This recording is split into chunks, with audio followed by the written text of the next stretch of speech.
But like, we literally just bought this cow, and we're gonna have to sell her. Maybe we can sit on this.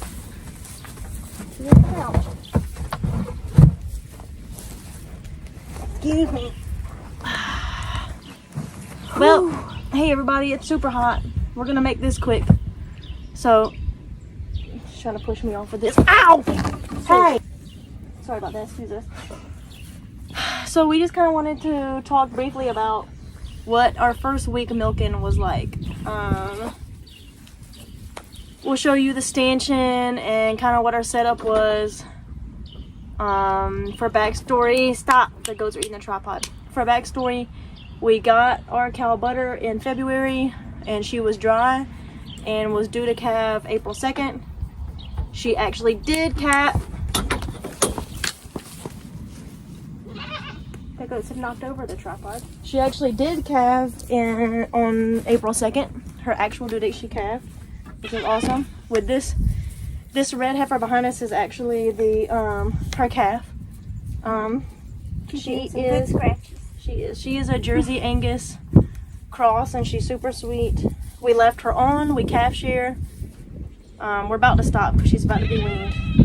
But anyways, we calf sheared, and then now we're to the point where she's only on for a few hours in the morning after we milk, and that's it. And then we put her up around anywhere from like noon to 2, and then we go milk out we come back out in the morning and milk. We don't live here. Abby's like 30 minutes, I'm like 20 minutes away. We have a stanchion set up that we did have ready before she calved, but she was really new to us and we were still like getting her used to us and getting her used to hand milking or being around us in general, because she was used to being robot milked, not being handled, and that was tough. So that first week was rough. It was pretty terrible. We'd had her for 6 weeks dry, and you're not supposed to give them any grain or excess feed when they're dry. You're supposed to give them just your lowest quality hay, enough for them to maintain their body weight, but you don't want to do extra because then that goes to the calf. So she was just on winter pasture at that point, which we have a bunch of like fescue, unfortunately, but at least it gives us some pasture in the winter. So she had that, she had, whatever else was growing at that time, and so she was just out here, and we had some sweet feed, and we would come and give her like a handful every once in a while, a couple times a day, so she could see that we were good and she should come to us. And at first she seriously did not want to be around us. So by the time she calved, we had gotten her to where when she saw us at the gate or she heard the gate, she came running. I mean, literally we have videos of her running, her big udder just swinging around, and her running down the hill to us because she knew we were going to give her scratches and treats. And then a week or two before she calved, we finished the acre pasture we're sitting in right now. So there's about 5 to 6 acres. If you count the wooded stuff, it's about 6 acres up here that she has access to. But we wanted her in a centralized location so when she calved, we could easily be there for it, make sure she wasn't in anything hazardous, make sure that we could get her milked out and stuff. So we had her in here for a couple weeks before. The pasture was a lot better at that point. There's a drought right now, so it was early spring then. Don't judge how bad this pasture looks at the moment. And so it was end of March when we did that, and like the day before she calved, we finished the stanchion. And we got her up there one time. It was amazing because usually, I mean, we would pet her and stuff, but then when she was done, she just walked off and there's nothing we could do about it. So we knew we needed the stanchion, and we got her up in the stanchion, and we were like, this is amazing. Nothing can go wrong. Yeah, which by the way, it was really hard to get her in the stanchion. Yeah. She did not have a halter. There was no way we had tried so many times to get a halter on her. There was no way to get a halter on her. We had to stand there for like 30 plus minutes with her just eating feed out of a bucket in the stanchion, and we'd have to like shove the head gate closed really fast, and then the other one of us put the pin in because she did not want to be in there. If you even raised your hand near the brace to close it, she would like back out, run away, and like we were like, we got to get this cow milked out. Like she had 7 gallons in there. We were like, we have to get her. So that day that she out. calved, she had Sue. It was at like 11:30 or so in the morning. And so we were like, okay, by this evening, we've got to milk her. And we were nervous, and she let us touch her teats and stuff, or her udder. We hadn't really messed with her teats too much, but she let us touch her udder, like out in the field when she was dry. So we were like, I think she's going to be okay, but we just got to get her in the stanchion. So that night, we actually did get her in the stanchion. Yeah. It really was not so bad. We carried the cat. We carried Suet.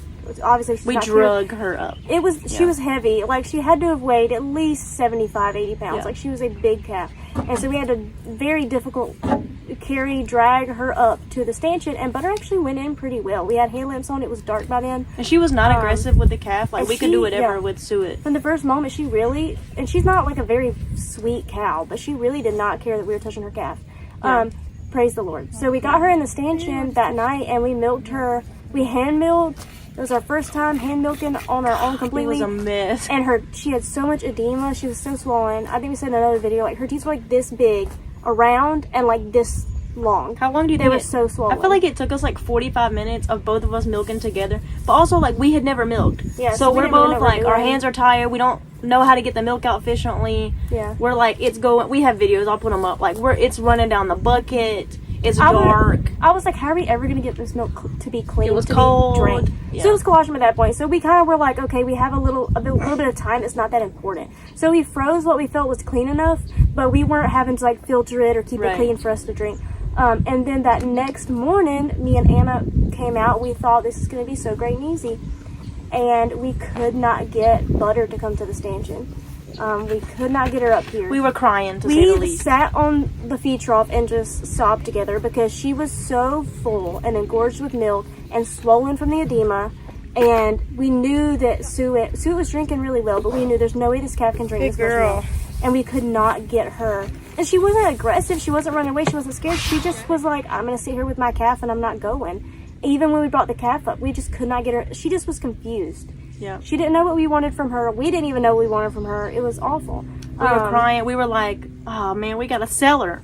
We're like, we literally just bought this cow and we're gonna have to sell her. Yeah.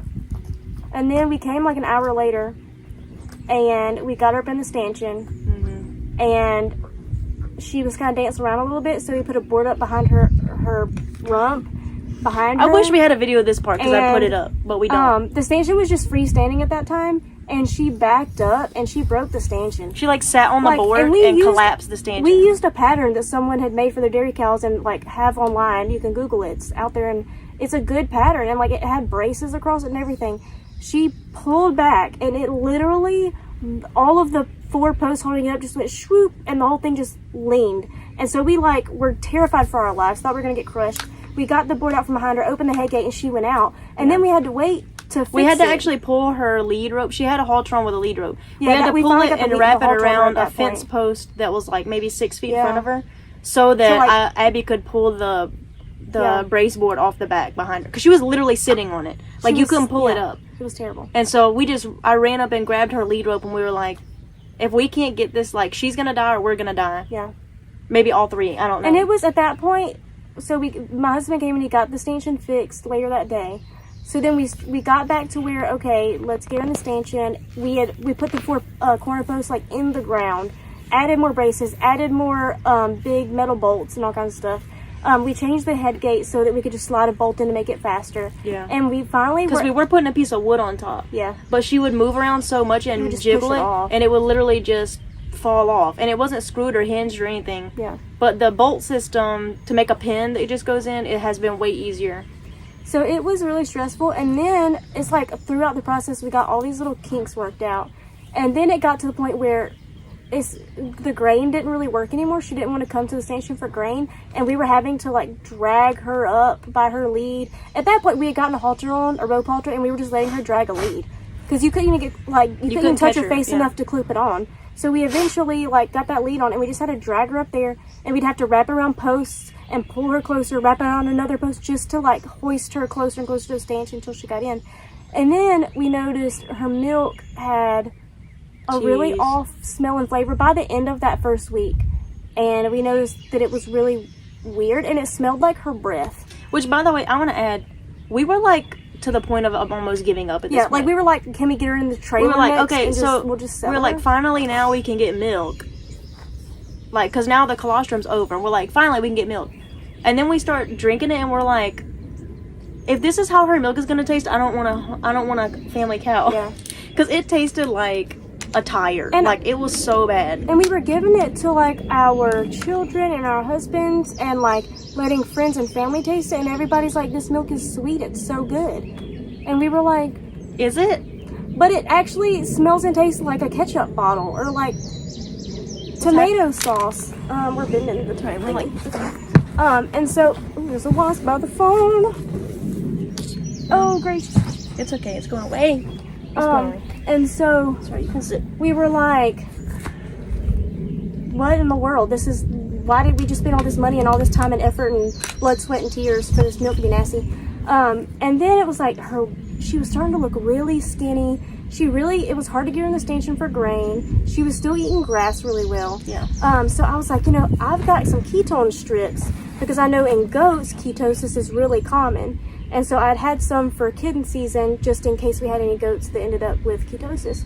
So I was like, let me test her pee. And I tested it, and it was really high in ketones. And one of the things that made us think it was that her milk smelled and tasted, and it was like, it tasted normal in your mouth, but when we swallowed, it was like in the back of our throat, it had this, like we could taste the smell of the milk more so than the milk taste. It was so weird. And I was like, that must be ketosis. And so we had the vet out, and a lot of times with ketosis, you'll have a down cow. So your cow will be down, they don't want to get up, they're lethargic. And that can be a big deal. It's not as big of an emergency as milk fever. Milk fever is like, you got to do something now or they're not going to make it. Ketosis is like, okay, we got to do something, but like we've got a little time. We just need to get her back on her feet and get her eating. So the biggest thing with ketosis is you just need them to eat. You just need them to bring food in, but it can make them go off of grain, which then just makes it worse. Because the issue with ketosis is their body's not getting enough carbohydrates or starches and sugars to maintain what their body needs to function and make all that milk. So their body starts using its fat fat and muscle stores, and that produces ketones that are then in the blood and in the urine. So our vet said that, from what she could tell, she definitely was in ketosis from the urine.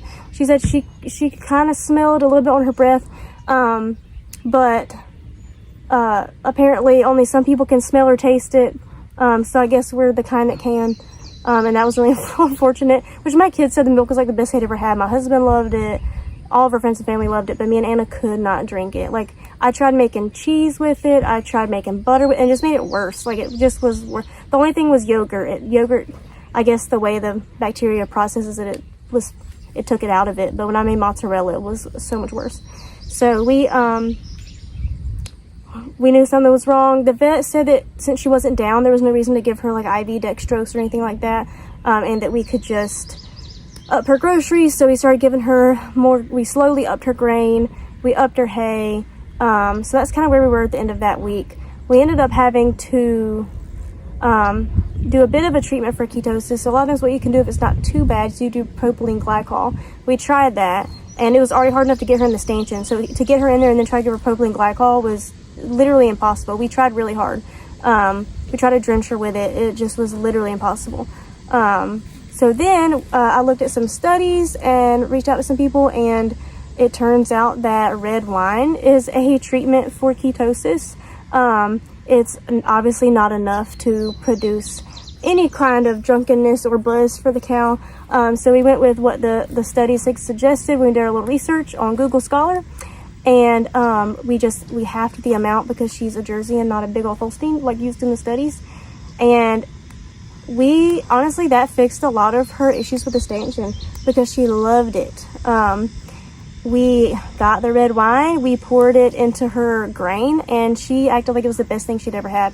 And it really taught her that, when I go to the stanchion, it's a really good thing. I get really good treats. And it also made her actually want to eat the grain, because that's, one of the symptoms of ketosis is they'll go off of grain, but they'll still eat hay. But grain was what she really needed to give her the carbohydrates she needed. So we started doing that wine, and that got her out of ketosis. So that was like week 2 and week 3 that we finally started the wine and got her out of it. But that first week was terrible. We barely slept because we would get out here really early in the morning to try to catch her. And she was in this acre pasture. It's not like she had this huge range. Like, she was close. but it was just impossible. And luckily we have a good cow and she wasn't trying to kill us by touching her calf or anything, but it was just so difficult and we really wanted to give up. But we're in a couple cow Facebook groups and a lot of those people just said, like, don't give up, like, be consistent, just keep doing the same thing over and over, go at the same time every day. She just doesn't know what you expect of her, so keep showing her what you expect, and then eventually she'll know the pattern and she'll do what you want her to. And now, I mean, we have no trouble. If she sees us, she goes exactly where we want her to go, gets up in the stanchion. There's been times that we've milked and we forgot to close the head gate that holds her head in there, and we milk without it. It really just, you just have to stick it out that first few weeks, especially that first whole month. It'll be a totally different thing after that first month. It was a very different thing for her. She had come from a dairy where they don't raise their calf. She had been, robot milked in a big milking parlor with a bunch of other cows. They just follow in a line. Obviously here she was the only cow at that time. She hadn't had her calf yet. And we were expecting her to raise her calf. She's out here in a field. There's no milking parlor. The stanchion doesn't have a roof on it. Like, it was cold in winter-ish, spring, whatever. It was March, April 2nd was when she calved, so it was early April. And it was just a lot on her and a lot on us. And we really were like, we're gonna have to sell her. I mean, we just spent like over $3,000 on this cow, and we're gonna have to sell her for beef prices and eat her, or like give her to somebody because she's not catchable. But that time when she broke the stanchion was when we actually had gotten that halter on her, and that really changed stuff.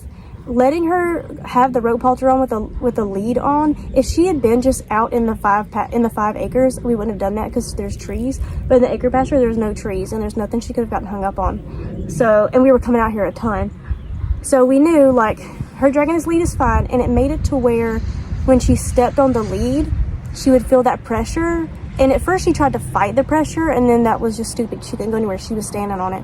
So she learned, okay, I need to go away from the pressure and back up and respect the pressure. And I mean, it really worked like a charm. She's totally halter led now. And we didn't have to walk around and pull her. I mean, we did to get her to the milking station, but it didn't take hours and weeks to train her. We just had the grain and would hold the lead rope, and she would follow the grain with the lead rope. And then once she knew where we wanted her to go and what we were doing, it was fine. And keeping the lead on her, it just taught her not to fight the pressure. Because at first she really did. She acted really dramatic and ridiculous the first time we put it on her. But then after she figured out, okay, like, she was used to stepping on it and knowing she needed to stop fighting the pressure. Thank you.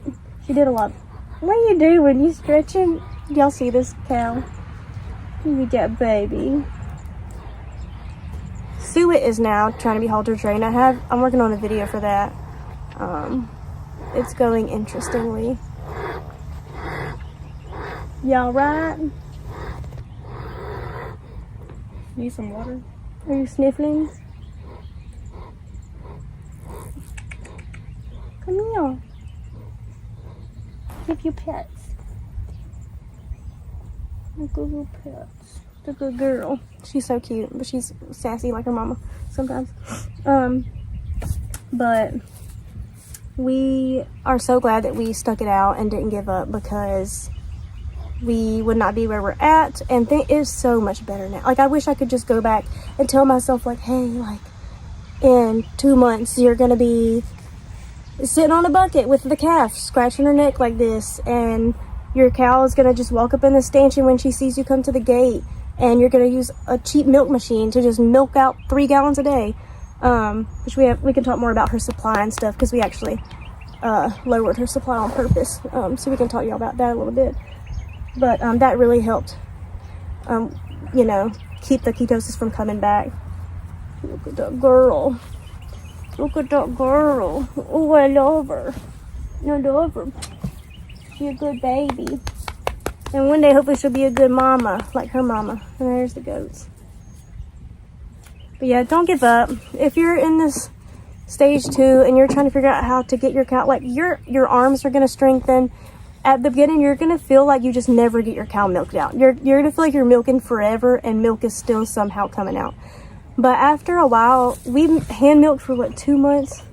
I think 2 months, we were just hand milking. And I mean, like I said at the beginning, she was making like 7 gallons a day with her calf. Like us milking, we got 7 gallons a day, not counting whatever Suet was getting. And it was a lot to hand milk. Don't be rude. It was a lot to hand milk, a lot. And our arms were so tired all the time. But eventually, it would take 30 minutes, 20 minutes. No, ma'am. And now we're machine milking, so it takes a lot less than that. But it gets better, and you're gonna make tweaks to your system. You're gonna fix little things all the time, and you're always gonna be making improvements to your system, how you milk, how you clean, all that stuff. So just don't give up. It's gonna get better. Keep going. Keep trying to improve every day. Not just with your milk cow, but just in life. But I think it also applies to this. So, once again, this is the Hen Twins. Please like and subscribe, and we'll see you next time.